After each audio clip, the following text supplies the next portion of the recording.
भाषणाच्या ओघामध्ये बाळासाहेबांबाबतचं वक्तव्य, मात्र तरीही आरोपांवर ठाम. रामदास कदमांचा पुनरुच्चार.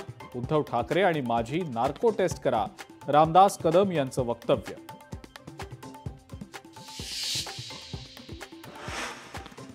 बाळासाहेबांचा मृतदेह 2 दिवस मातोश्रीत का ठेवण्यात आला याचा तपास करावा. दसरा मेळाव्यातल्या रामदास कदमांच्या वक्तव्यानं राज्यभरात खळबळ.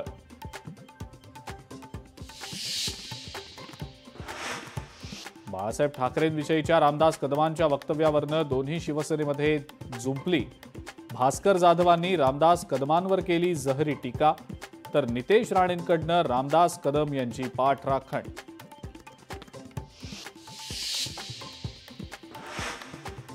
विकास कामांबाबत अवाक्षरही न काढणाऱ्या उद्धव ठाकरेंनी माझे 1000 रुपये वाचवले. दसरा मेळाव्यातल्या उद्धव ठाकरेंच्या भाषणावरनं मुख्यमंत्री फडणवीसांचा खोचक टोला. उद्धव ठाकरेंनीच शिंदेंना नेता केलं. ठाकरेंमध्ये दानत होती म्हणूनच रिक्षावाले मंत्री झाले आणि कधीही प्रॅक्टिस न केलेला मुलगा डॉक्टर झाला. राऊतांचा घणाघात.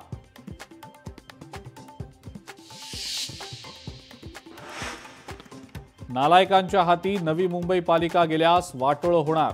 गणेश नाईकांचा श्रीकांत शिंदेंवर अप्रत्यक्षरित्या निशाणा, तर शिंदे साहेबांचा अपमान सहन करणार नाही, शिवसेनेचा पलटवार.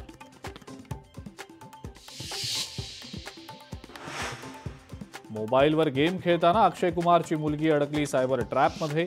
थोडक्यात अनर्थ टळल्याची अक्षयची कबुली, तर मुख्यमंत्र्यांच्या भाषणासोबतही सायबर चोरट्यांची छेडछाड. जनजागृतीसाठी सरकारची विशेष मोहीम. सिंधुदुर्गातल्या शिरोडा वेळागर समुद्रात 8 पर्यटक बुडाले. 4 जणांना सुखरूप बाहेर काढण्यात यश. 4 जण बेपत्ता पर्यटकांचा शोध सुरू.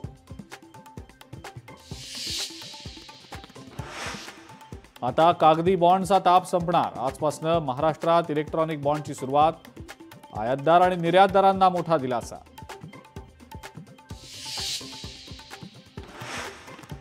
आणि पंतप्रधान मोदी 2 दिवसांच्या मुंबई दौऱ्यावर. विविध विकास कामांचा शुभारंभ करणार. 8 ऑक्टोबरला नवी मुंबई विमानतळाचं उद्घाटन.